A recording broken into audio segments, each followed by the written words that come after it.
What is up, guys? So I'm doing another video. This one's about the Plex.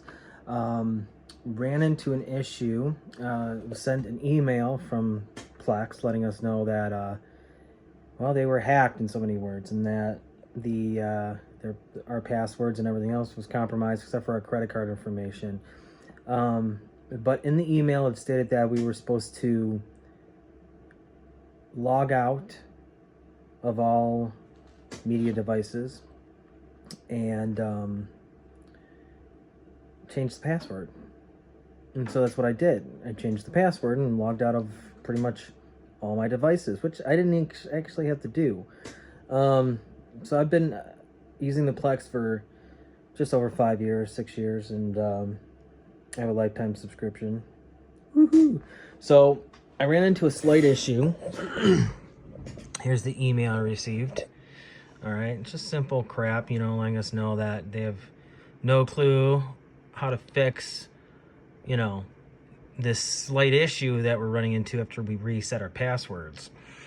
Doing a little research, and that really didn't help me, so I just kind of jumped in and did what I had to do, and was thinking to myself, I'm going to lose everything, so I might as well just start from scratch again when it comes to reinstalling the Plex.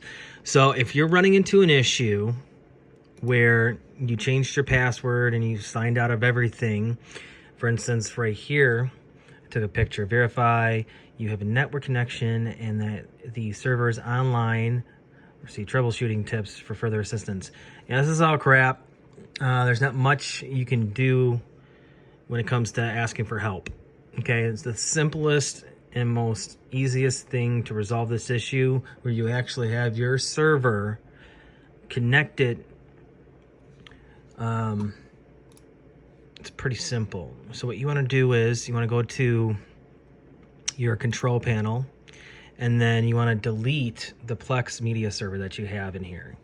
I wouldn't worry about, you know, having everything just disappear or gone.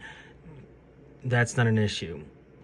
So what I did was I deleted that, and then I went into the internet, and you have to go to Plex TV media server download, which is up here, and you want to download either the beta, whatever you downloaded originally, either the beta release or the Plex server for Windows, whatever one. I did the beta one. You want to choose distribution. Don't choose the download Microsoft. And of course, this is on Windows, not on Linux or anything else. I'm a Windows user, and I'm still using Windows 10, but I'm going to be upgrading soon. And what I did was I chose distribution, went up to here, and opened up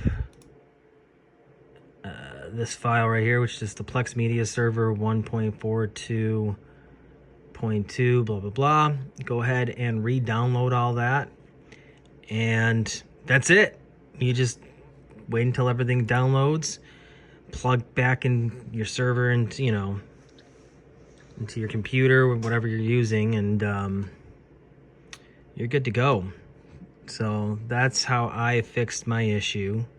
Just delete the Plex Media Server, re-download a new copy of it, and it should sign you right back into your account regardless.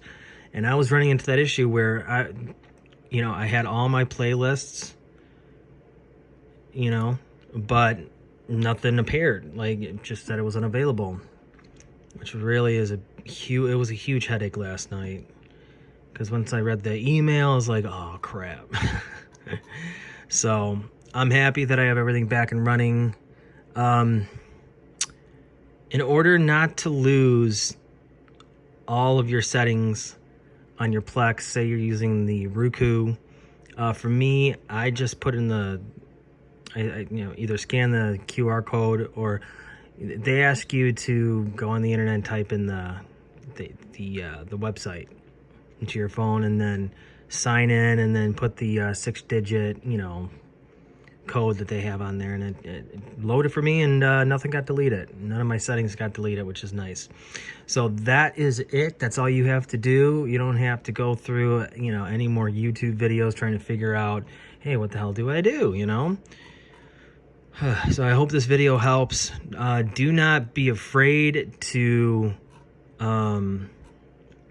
delete it and then re-download it. You should be perfectly fine, especially if you're using Windows. And yeah, you're good to go. So thank you again for tuning in, and I hope this video helped.